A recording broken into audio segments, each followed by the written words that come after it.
So this is Okay, Invincible spoilers here. a show called Invincible on Prime Video. I have no idea what this is. So Invincible, it's a comic that's been going on a long time. It's created by Robert Kirkman, who also created a little indie project called The Walking Dead. I've never heard of it. Yeah, it's just zombies, I don't know. A little while ago, it got greenlit as both an animation series as well as a feature film live action. No way! There's a live action feature film?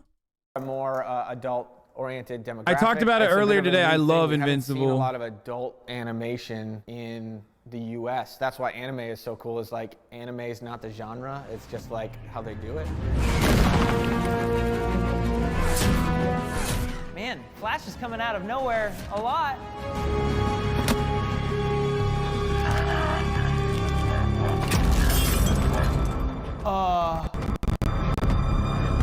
Yeah, if you've never watched this, if you've never watched the show and this is what you... The action line.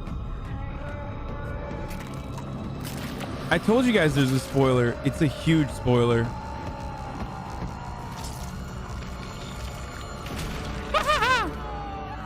That's not where I expected the scene to go. Oh no. Yeah, it really fucks you up. I mean, it's literally the first episode, but who cares? It's like when that happens, you're like, what the fuck?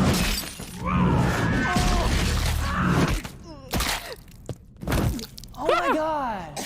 When she coughs out the blood after her head is turned around, Onto her it's just cape. like... What did you... this is not at all what I thought we were going to be looking at. The difference is you're used to seeing cartoons that look similar to this not being anywhere close. Yes, exactly. That is what it was, dude. Because like the cartoon, like the art style resembles like Young Justice or something. You know what I mean? And Young Justice fucking slaps. For those of you who haven't seen Young Justice, probably one of the best shows of all time. Like for one of the best like animated superhero shows before this.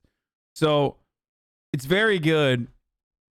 Yes, of course. I love The Boys on Amazon, but it's you just don't expect it. It's the same art style as Young Justice, and you just don't expect it to be this gory. So when this happens, you're like, what the fuck? Yeah. I mean, in a nutshell, this is what Invincible is. There's definitely things that are being used in a very anime-adjacent way with close-ups, small reactions. But the choreography in this is really like adjacent for me to a Studio Mirror style way of thinking where everything is grounded, character-based movement. This is definitely like taking the things you like about a superhero show and turning them on their head, which is exactly what the comic book did, and I think it's successful. Where it's not successful is when you see Invincible flying around sometimes. He definitely feels like a cutout just kind of moving around, and that's 100% coming from budget and time. I do feel like the Flash, in particular during this fight scene, is a little lackluster. Yeah. Like just the pure red stripe, it's just a single static pose. It feels like they had to bust this shot out like a day. It's like the poses aren't really all that dynamic. There's really no communication of energy. You know, like they're not even moving there. There's no like wiggle of the fabric. I know it's skin tight costumes, Yeah. but you know, it's something that I used to see with a lot of anime when things go into slow motion. The clothes still move at regular speed. Yeah. People can be going, but like all It's the just fabric's like, it's funny, those reaction shots after he kills the Flash, they become less and less animated as the reactions go on. Yeah. Like really animated. Yeah, a kind little of bit animated, more. just the camera zoom, just And then static nothing. camera. Let me tell you. But you know, you see limitations of like when he's squeezing his face, it's really just like his head and his eye kind of like overlapping. There's not new elements, there's no angle change, any kind of detail like that. And that's where, for me, seeing the limitations takes me out of it. Like I want to see a reaction, not just a still frame. If this is your big scene, just go all out and let me live in it. To be fair, there's an argument to be made there of the less is better so that the explosion counts. You can still ramp up the anticipation more too, you know? Yeah. I think they did a really good job of like making it kind of like an anime sequence while simultaneously making it literally exactly like a cartoon or comic book, sorry. Versus, Yeah. yeah. Like that, I think there's that a- last shot in the end is straight up a fucking comic book shot where you see the blood in his eye. lot to be left wanted from this, but as an experience and everything leading up to this, I do believe they're treating the animation and their limitations in the correct way and guided by the right reasons. I do think they did an awesome job at bringing the comic to life from story to visuals. My grandmother used to tell me stories about The greatest animated show of all time. the old days. 100 years passed and my brother and I discovered the new Avatar, an airbender named Aang. I always knew you returned. Oh yeah, this is that show that was made by M. Night Shyamalan. What? No. No. No.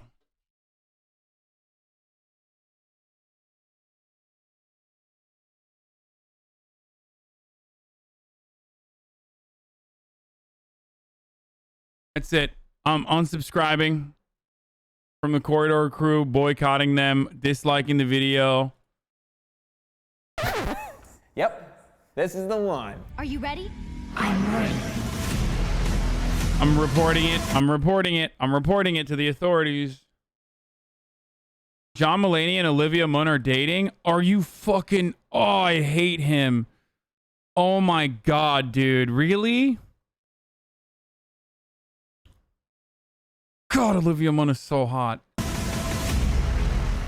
This show has like a special place in my heart because it kind of brought anime back in my life a little bit. And now this could be considered not anime, but anime inspired. I guess that was gonna be my question. I thought this was anime. Is this not? It depends who you ask. Anime is technically like animation done in Japan. And usually it's energy, action oriented, both from a character perspective and a visual perspective. I mean, this is a US driven show, but the animation was done in Korea.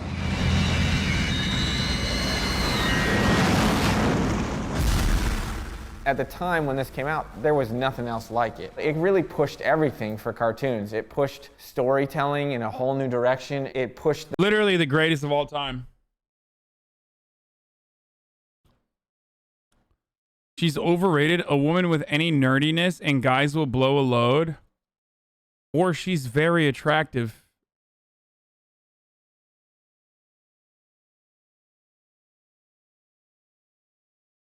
I don't know. Have you considered that she's super fucking hot?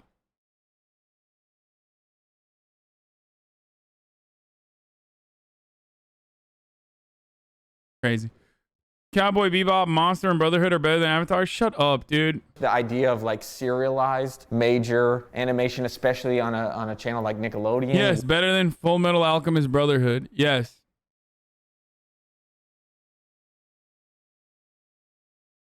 It's just so complete, dude. This is just the complete show. We've talked about this before. I've had like long conversations about how Avatar: The Last Airbender is the greatest the greatest show of our childhoods. Way further than I had ever seen before, and then visually it just was like on a whole nother level. Yes, this is better than Full Metal Alchemist, by the way, straight up. And I love Full Metal Alchemist. I love it. But yeah, it's better. I feel like they're really nailing fire animation here because fire is something that is kind of interesting to do because it glows, it emits light. Dude, why do you want me to ban you? Like, why? Do you want me to ban you? Being in here for 10 months, you still say Korra is better? Like, is that what it is? Do you want me to ban you? Do you want me to ban you? Because I will ban you over this, okay? It's like, it's so ridiculous. Like, chat will literally just type anything in the chat. Like, chat will just type anything and think they could just get away with it. Yeah, the way this is animated is so fantastic because even as he uses fire to fly, as he changes his direction, he's kind of turning off that power and then redirecting. You'll see it in like Baymax or Iron Man or these higher detailed characters. I mean, like Ren said, the fire is amazing. How they're treating wind, water, everything is so cool and unique and thought out and so integrated into the characters. It really pushed on every level. There was a moment a little earlier when they were flying through all the pillars there, and it almost looked like it was a CG scene, but I don't think it was. That's definitely. Dude, like literally anyone that says Korra was better is just so fucking delusional. There's absolutely no reason to have a conversation with you. Okay? The Legend of Korra is great. It's great. But how incredible Avatar: The Last Airbender is makes The Legend of Korra, unfortunately, a mid, maybe above average sequel at best. You cannot touch Avatar: The Last Airbender. It is so much fucking better. Like, there's nothing that touches. Yeah. If you think Korra is better, you definitely like Hillary Clinton. Oh, absolutely. Absolutely.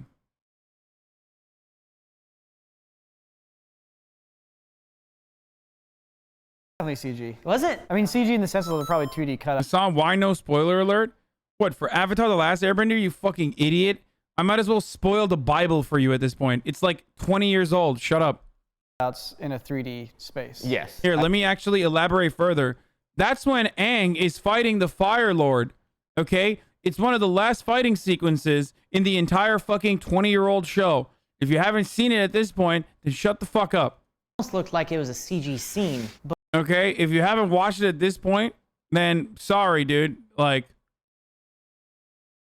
I don't think it was. That's definitely CG. Was it? I mean, CG in the sense of they're probably 2D cutouts in a 3D space. Yes. I Okay. think what they're using is like a parallax layering where they have multiple versions of this pillar and they're just like stacking them and integrating them and then doing a camera.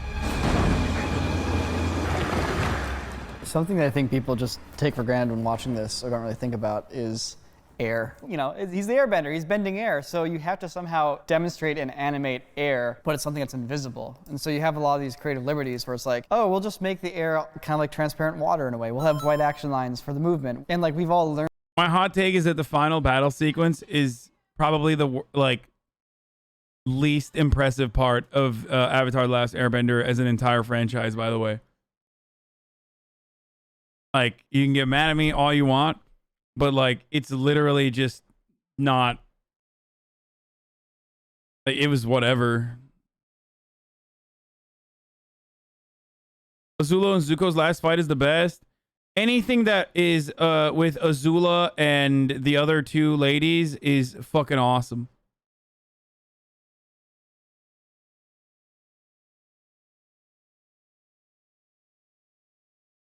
Learned to speak that in terms of Yeah. cinematic language is that, oh, that's air. We all Yeah. accept that it's air, even though visually air looks nothing like Yeah, that. it doesn't exist, right?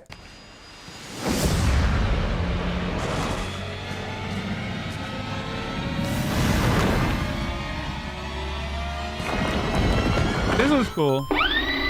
So this shot here, we're seeing an orbiting camera going around This is it, actually cool. This part is cool. but it's animated. I love Toph too. God, they're all such wonderful characters. How are they separating the foreground elements from the background? My guess is that they're basically animating the two characters, and that is just a giant long painting that they're just scrolling sideways. The other option would be to do almost the same exact painting, but project it on a sphere and then track it. Okay. Both of them are viable and useful for different reasons. The way they did effects and the way they did martial arts is so cool in the show. I'm noticing so much of the actual choreography is so smoothly done. Are they using like reference? Are they actually bringing in martial artists to record them doing something and be like, oh yes, I see how you're moving there, and then 100%. Okay. So they had like a lot of time beforehand to figure out these different styles that represented different elements. So like Tai Chi being water because it's smoother and flows from your Gotcha, core. okay. Air is more smooth and monk-like and more about the poses. It's putting everything together. So I think that's really heightened the level of animation from traditional 2D TV stuff all the way to a Spider-Verse or a Mitchell's. Anything else really starting to push the limits of artistry and animation. okay, I want to get more into anime. Leave a comment down below with what you think is the best anime, and I'll check it out. Oh. Yeah. I knew it would. More comments on this video than any other video. Avatar Aang accomplished many remarkable things in his life. Oh But God. sadly, his time Here it is. Are you fucking happy, Zoomers, with your goddamn slander? With your fucking slander? Legend of Korra was better. in this world Disgusting. came to an end. Like, absolutely disgusting sentiment. And like the cycle of the seasons, the cycle of the Avatar began anew. Especially, like, the fucking spirit season is just like, the water season, or is it the water season where he's like trying to fucking take down his uncle and like keeps going into the spirit world and shit like that? I was like, are you fucking, it's so fucking boring, and I don't know how the fuck was it. Book 2? Is that the one? Yeah, it's so bad. I'm the Avatar. You gotta deal with it. So a lot of people think that JM Animation, or the same studio that did Avatar, did Korra. So what happened is, I'm not saying it's bad. I'm also saying I'm not saying it's bad as a show. The show was great. It just does not hold up to the first Avatar. Because the first Avatar was so well done. It was masterful. It was wonderful. 1, 3, and 4 are decent, but 2 was just so sleeper. The animation is top tier, yeah. Jay Mung, who was one of the head people at JM Animation, he started his own studio called Studio Mir, and they are responsible for Korra. But the core of it is, it's a different studio with a lot of the same members. And Like the same DNA. The same DNA.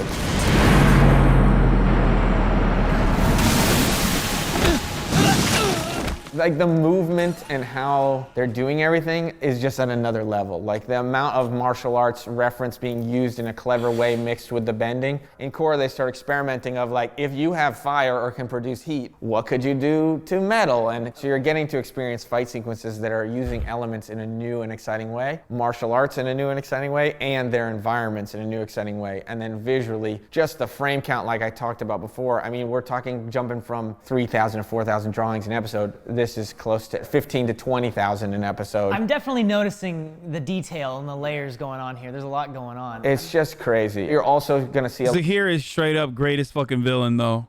a lot more use of CG in a way that you probably won't notice the CG. Like Really? vehicles and things like that, it's being used and No, you rendered can in a way that definitely you don't notice care it. about. But the effects are still heavily 2D. They're just being smarter about their production, but maintaining the quality and the importance of the story. It was absolutely noticeable, dude. I mean, it wasn't annoying, but it was noticeable. So Alex, you often talk about how there's a studio, like an American studio working on this, but then you also mention how there's a Korean studio that does the animation. So what's going on there? Is the Korean studio doing the drawing, or is the American studio doing the drawing? How's this working? The answer is yes. This is a show that's greenlit by an American company. It's like hiring an animation studio. For the record, yes, Korra might have had better fight sequences that went on for a lot longer too, and like incredibly well drawn. Ultimately, it doesn't matter because a show is not comprised of fight sequences that look cool. What's more important is heart. Okay? More important is grit. Avatar: The Last Airbender had incredible lore. Every part of the world was alive. Okay? Every part of the world was fucking alive. Go watch Dragon Ball Z. Damn, that vaccine really got you? But you're talking to someone who likes Dragon Ball more than Dragon Ball Z, so I am definitely biased.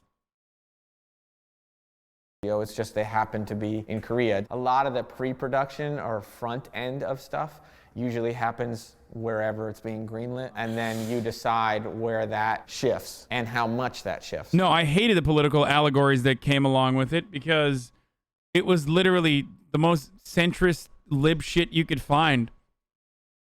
They made the anarchists look like dog shit. They made like, it was like totalitarian communist, like authoritarian auth left, like authoritarian commie, which was like a bastardized version of communism where it's like forcibly cutting a hand to make sure that everyone has one hand. You know what I mean? Instead of looking for solutions for those who need a hand. Like that kind of shit. Zahir was like ridiculous. Avatar: The Last Airbender. Avatar: The Last Airbender is literally anti-imperialist, anti-fascist propaganda. Legend of Korra is liberal propaganda. So I hated the politics of it, but yeah, Stalinists, anarchists just hate government and love chaos, like that kind of fucking shit. Actually, I mean, Zahir's approach was a little bit more well flushed out than the fucking equalists.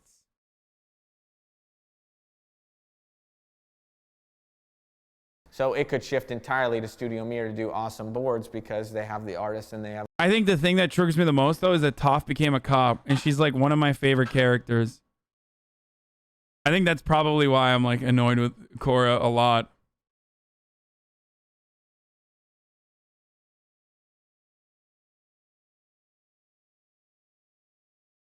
Uncle Iroh is a war criminal and villainizes his 14-year-old niece. Shut the fuck up, dude. How dare you? No Uncle Iroh slander. Dude, look at this. Are you fucking kidding me? Brave soldier boy. Uncle Iroh was a man who was forced into conflict that he did not want to take on, and literally in a moment took action when and suffered incredible punishments as a consequence of that. He literally could not deal with. Oh yeah, Toph. Well, I guess Toph was the original cop, and then her daughter was a cop too. Her daughter was a huge cop, but Uncle Iroh was literally Bernie Sanders. Leaves from the vine. Okay, I'm not gonna sing it. I'll start crying, dude. Zahir is the best villain in both shows. Forced, he literally switched sides because his son died. No, I mean, he wasn't. No, but he came to terms with the consequences of his actions and tried to repent for his entire life. What are you supposed to do, dude? You're born into a situation where you're supposed to be a fucking commander of a fascist totalitarian army, and then you spend the rest of your life once you come to the hard conclusion, and you're willing to leave everything behind, and you see the consequences of your actions. You turn around and you try to do everything you can to right those wrongs. I saw Take the Iroh was Obama. Both are war criminals, but have a soft spot in our hearts. No, I think Iroh repented way more than fucking Obama ever will or ever did.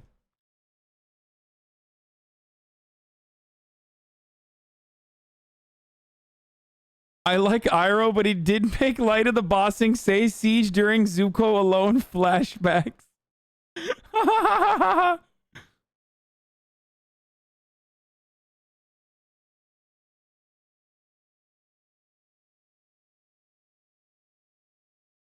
Motherfuckers out here talk shit about Uncle Iroh,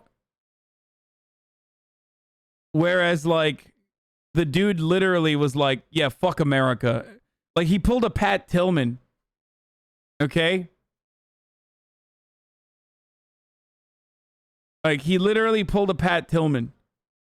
The most you could say is that he's creepy with women. Kind of. Like he definitely had. I guess like not even like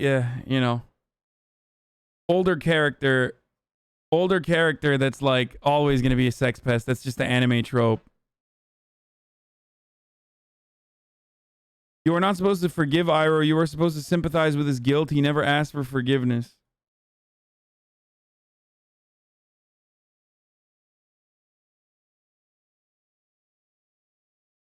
I think you just taught my year-old how to say shit. Well, you just wrote it, so I read it. Have a mindset and they know the world at this point, but you could still have people on the Nickelodeon side stepping in or doing boards or doing drawovers or doing things to maintain the quality and guide the larger team. Are most of the in-betweening studios in Korea, or? I would say it's a mix. As of right now, it seems like Korea has a major expansion into the realm of anime-inspired work. If you want a show that looks like this, there's only so many studios that you have access to. The anime studios are more closed off in creating their own content, whereas Korea seems more open to working on partnered animations with American creators and studios, and because of their history with Avatar growing into Korra and beyond, have learned how good of an experience that is and how you push each other.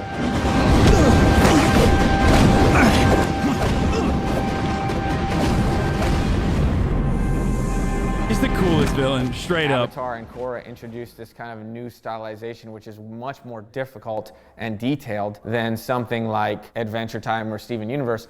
But it's a lot less detailed than something like God of High School, where you're gonna see like the threads on their shirt, you know? And that's God of High School is so well drawn, but like I just could not get into it. I don't know how to describe it.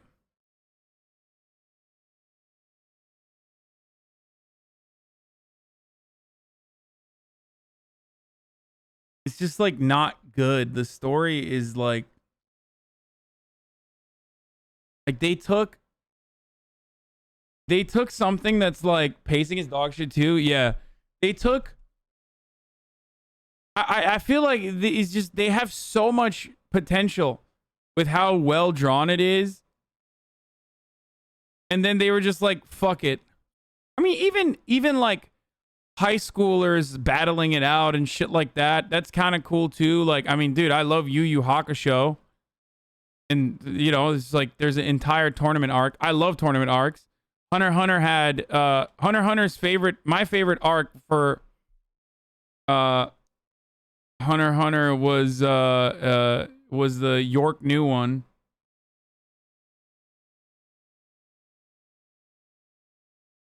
And yes, I think the Ant or whatever the fuck it was called, that saga is way too long.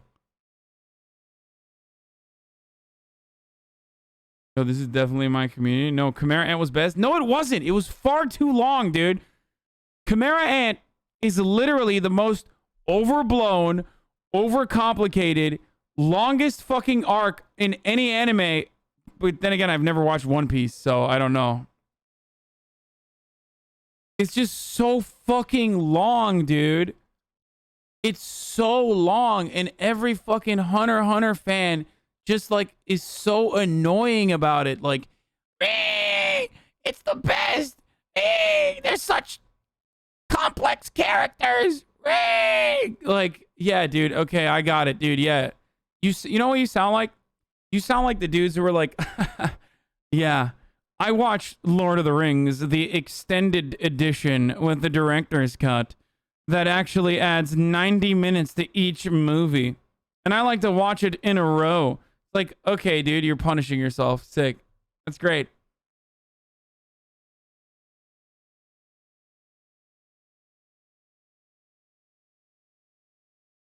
Damn, I didn't know you watched so many S-tier anime, but Chimera Ant had to be so long because of the amount of characters involved. Hey, guess what? You want to know why people don't know that I'm secretly a fan of anime?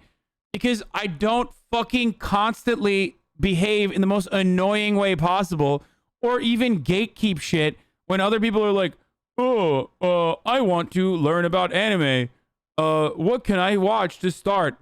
And it's like, every time someone says some shit like that, there's like 1,100 weebs that's like, that pollute the fucking timeline with like some of the most psychotic things I've ever heard, dude. You have to watch this pedophile rabbit go through high school and have sex with 12-year-olds, and the only weapons they use are scissors. It's like the only fucking anime you should watch is this one called Watarishima Harakiri no Jutsu. It's so good. It's been banned in Malaysia and numerous other fucking countries. It's like, no, dude. Just fucking tell them to watch Cowboy Bebop. Okay? Just chill. Like every time. I just made all this shit up. But you know what I mean. That's why you're not going to find a lot of studios like Studio Mir and other studios that are kind of pushing these boundaries. Okay, you keep talking about Studio Mir, but you've said that you've done some work with them before? Yeah, so a few years back I created this project called Koji. For the most part, I was a co-writer and producer and co-director on this. So, okay, so this is basically your brainchild here. Okay, let's take a look. I'm interested.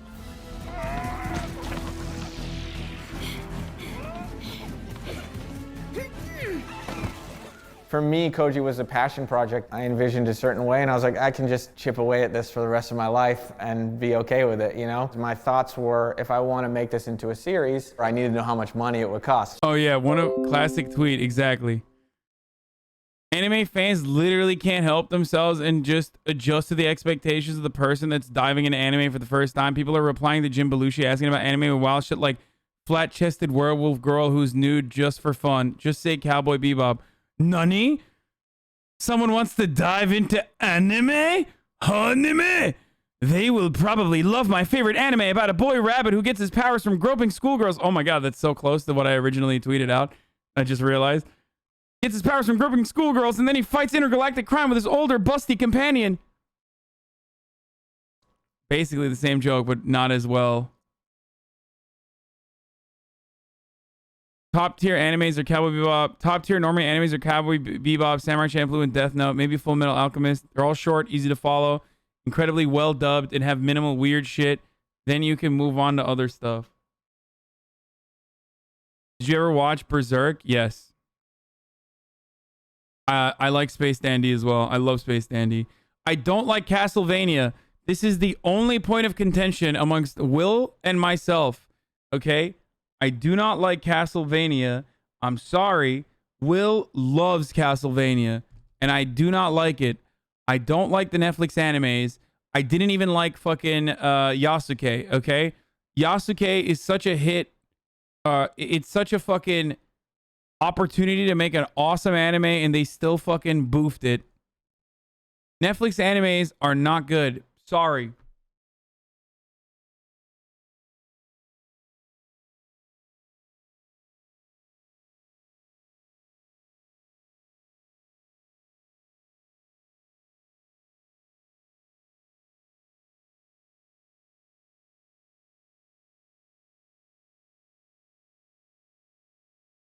Neo Yokio grew on me.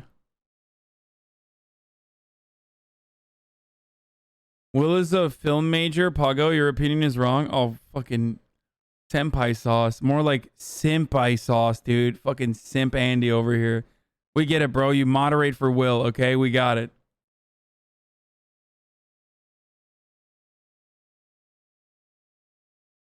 Don't make me ban you again. Will doesn't like Avatar? What?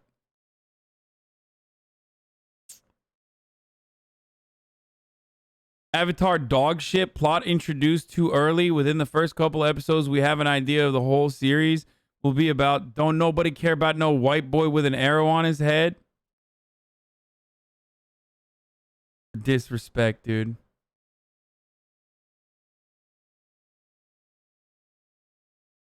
I watched Kakegurui. It was good. It's decent. Israel subbed or dubbed? What the fuck?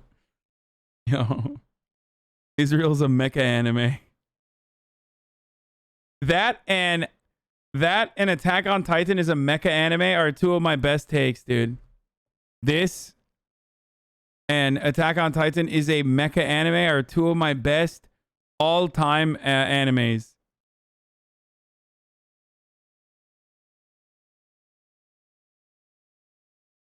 Mob Psycho is incredible. Yes, Mob Psycho is incredible. Like, I shouldn't even call it a fucking anime. It's just like it is stretched to the limit of art. Demon Slayer is not the best anime of this decade. Its build-up is the longest fucking...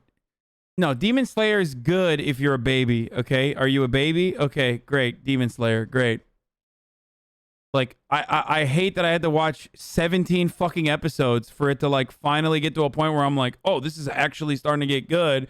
And then the season ended.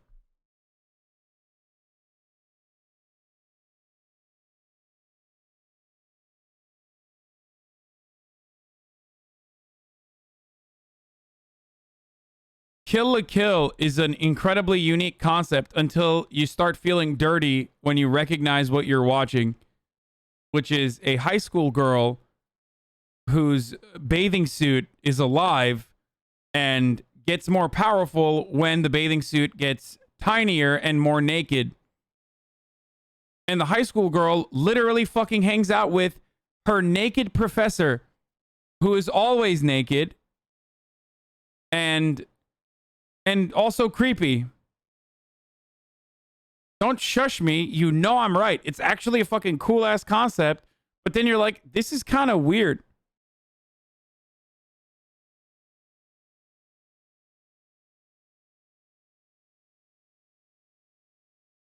She also clearly hates it. Yeah, it's just like very creepy.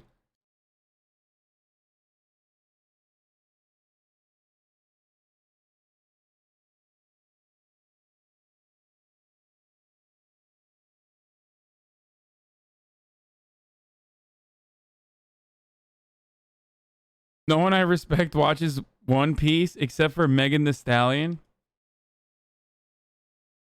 No, I like Full Metal Alchemist Brotherhood more than I like Full Metal Alchemist.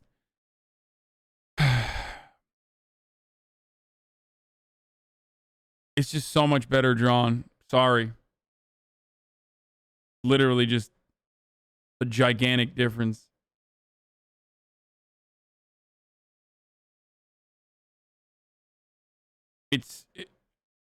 No, the 2003 one doesn't have better animation. What? What? Unless you mean with what's the Tin Can's animation is like worse than the new one, but you know the story is totally different. It's not totally different.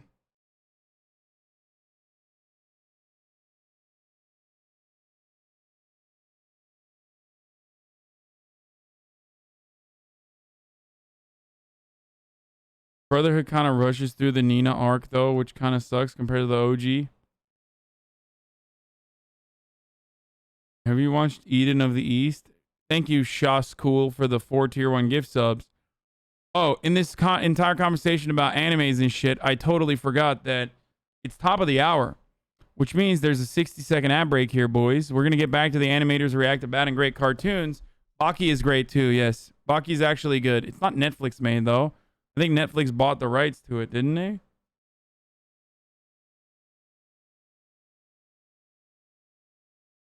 Top of the hour every hour. It's time for a 6-second ad break. You already know what the deal is, boys. You can subscribe with the Twitch Prime for free to avoid the ads. Here's the ad now, and we're going to go on. And then after that, I reached out to them, and I just kind of wanted to know what it would cost to maybe make a trailer. I'm stalling. Dono Gaming is correct. I'm literally fucking stalling. Yes, I love JoJo.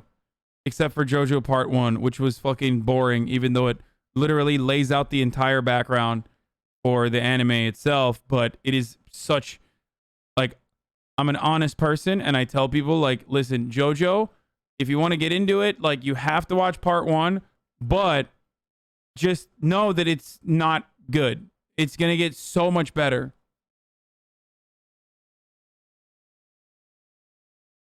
It's literally... It's boring. It's so boring. JoJo fans are so fucking weird. Where they act like Part 1 isn't boring. It's literally boring.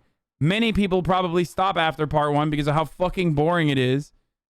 It's just stop. It's so basic. It's so fucking boring. JoJo fans, you're delusional. You think it's the greatest anime of all time. Part 1 is not good in comparison to where it goes afterwards.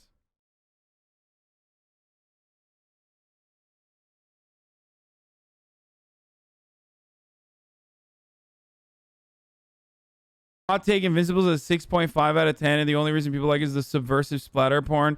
It's just a DC clone with the serial numbers filed off, with mostly tropey characters and mediocre character development. Yeah, that's a bad take. That's not a hot take. It's literally a bad take. Splatter porn, like, that's like saying splatter porn would be splatter porn if it wasn't fucking actually important to establish the main point that they're trying to make, which is that you are literally nothing. You are an ant. If actual superheroes existed among us, you would be nothing. You'd be collateral damage. They would rip through you, and they show that so perfectly, and they're right.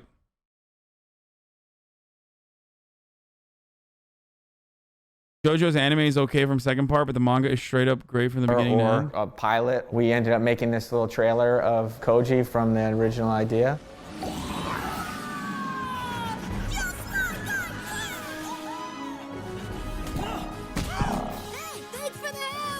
So for a piece like this, are people still drawing this on like cells? Like, is this still hand drawn, or is this all being drawn in a computer? So for this, it's kind of like Korra, where there are elements clearly CG. I think they're probably utilizing digital painting, as you can see in the background, but the animation is hand drawn. So it's pencil and paper. I can't help but notice like how clean the drawings are, to the point where it's like it doesn't feel like you could get to be that clean if you actually drew it by hand. You know, you'd get the pen bleeding a little bit into the fibers of the paper, or you know, pencil issues, or you know, paint lines. How are they actually getting such clean drawings? So with most productions, I would say that the cleanup and the color is primarily digital, if not completely. There's the rough pass, the tie-down pass, which just starts being on model, the cleanup pass, so it's just like one clean line. I imagine the cleanup pass is digital here because then the color is digital as well, and you need to create those borders so that you can fill the color, so you can use technology to your advantage. Would it be possible to see the original trailer that you made for this?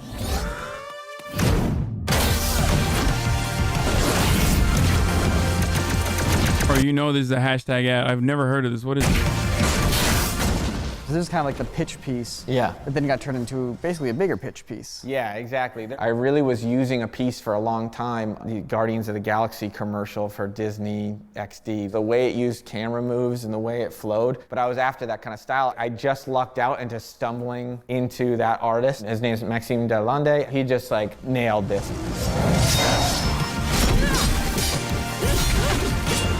It's got a Pixar look to it. I like how when she shoots the arrow, we actually see the painted action lines. Yeah. Like the action lines are there, but literally as brush strokes in the background. So we wanted to make sure the style was true to itself throughout. If that's the brush stroke, if that's the pencil being used, we want it to be used throughout so that it all feels integrated. And where I'm taking— Apart from the point and good voice actors, what else does Invincible do that makes it amazing? Its OST is just an ad for Prime Music.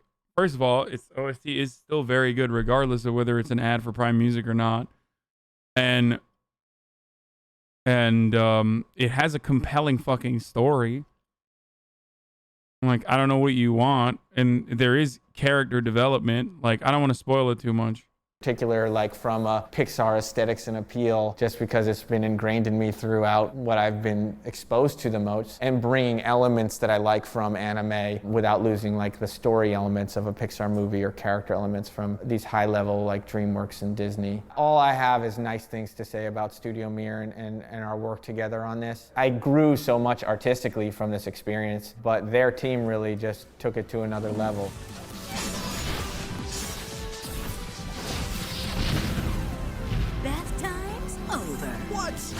Yo, what up, son? I'm here to tell you guys about today's epic sponsor. Did you read Berserk past the anime? No. Dude, look at this. Look at this. Look at this. Look at this. Bro.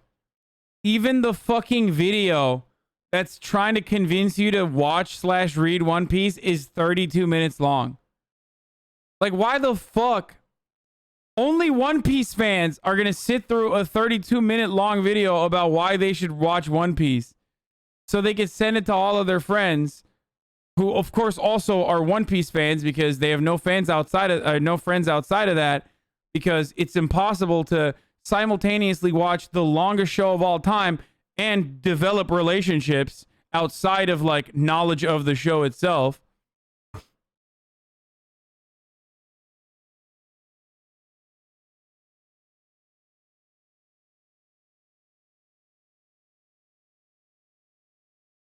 Bro, you literally have to watch One Piece, bro. There's only 8,000 episodes, bro. Come on, bro. It's very good, dude. It is very, very good. It's just so worth it.